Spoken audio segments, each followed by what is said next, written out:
For a lot of people, their first love is what they'll always remember. For me, it's always been the first hate. There are an awful lot of bubble reputations floating around that, you know, one wouldn't be doing one's job if one didn't itch to prick. It's well above 100 and you have to be coated in sunscreen. That's fine until the wind gets up a bit as the mass grave is being excavated and you find that you're being covered in a coat of powder which is made of people. To me, what matters most is the pursuit of happiness and the pursuit of liberty, freedom. So unless you're willing to commit suicide for yourself and for this culture, get used to the compromises you'll have to make and the eventual capitulation that will come to you. But bloody well don't do that in my name. I'm going to fight these people and every other theocrat all the way.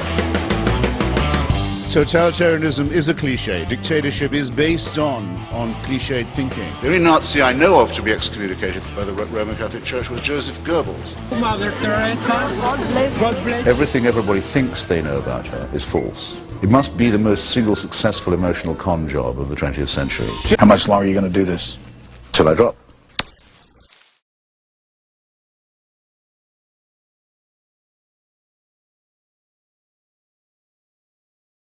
It was early last September. As near as I remember, I was falling down the street in drunken pride when I fell into the gutter, thinking thoughts I dare not utter. And a pig came up and lay down by me side.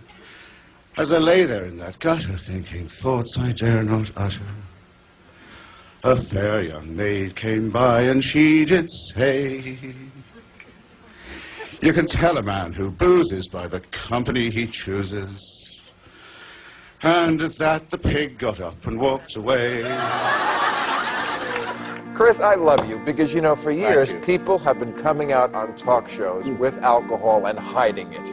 Not you. Not I. You freaked me out. I mean, we're talking about Mother Teresa. Thieving Albanian dwarf. Gandhi. Naked Hindu fundamentalist. One wouldn't be doing one's job if one didn't itch to prick. You should see the faces, by the way, of those who think that they are the result of an intelligent design. The word is out on teenage sex. I think it would be quite difficult to get the toothpaste back into the tube. With every 72 virgins that they get in paradise, they also get 72 mothers-in-law.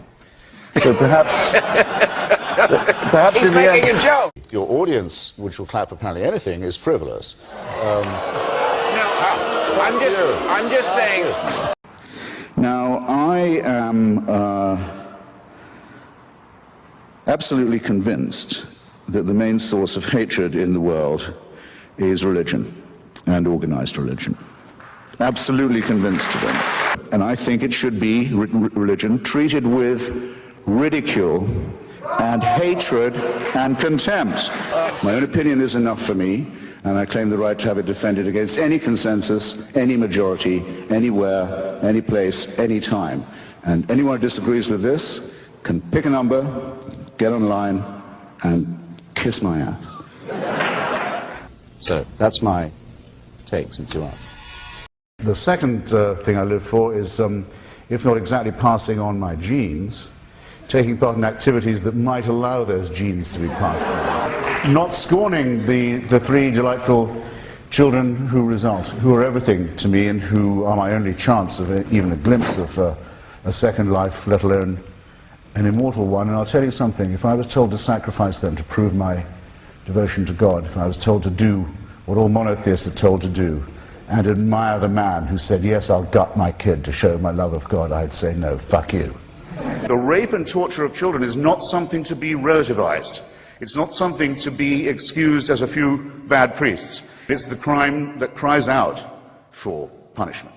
It's the thing that if we were accused of on this side of the house, we would die rather than admit. And if we were guilty of it, would kill ourselves. I think it will one day be admitted with shame that it might have been in error to say that AIDS is bad as a disease, very bad, but not quite as bad as condoms are bad, or not as immoral in the same way.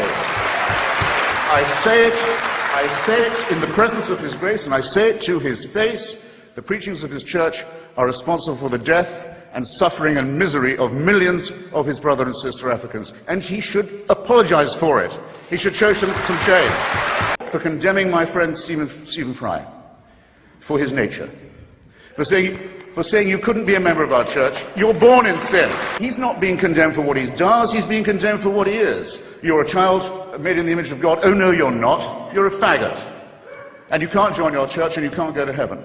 This is disgraceful. It's inhuman. It's obscene. And it comes from a clutch of hysterical, sinister virgins who've already betrayed their charge in the children of their own church. That when my children were young, I'd have been proud to have Stephen as their babysitter, and I'd told them they were lucky. And if anyone came to my door as a babysitter wearing holy orders, I'd call first a cab and then the police. You're better off thinking for yourself and taking all the risks, and I might add, all the pleasures that will come from that. The most overrated of the virtues is faith. The metaphysical claims of religion are untrue. Thank you. I know what's coming. I know no one beats these odds, and it's a matter of getting used to that and growing up and realizing that you're expelled from your mother's uterus as if shot from a cannon towards a barn door studded with old nail files and rusty hooks. It's a matter of how you use up the intervening time in an intelligent and ironic way, and try not to do anything ghastly to your fellow creatures. And with that, as people tend to say, I rest my case.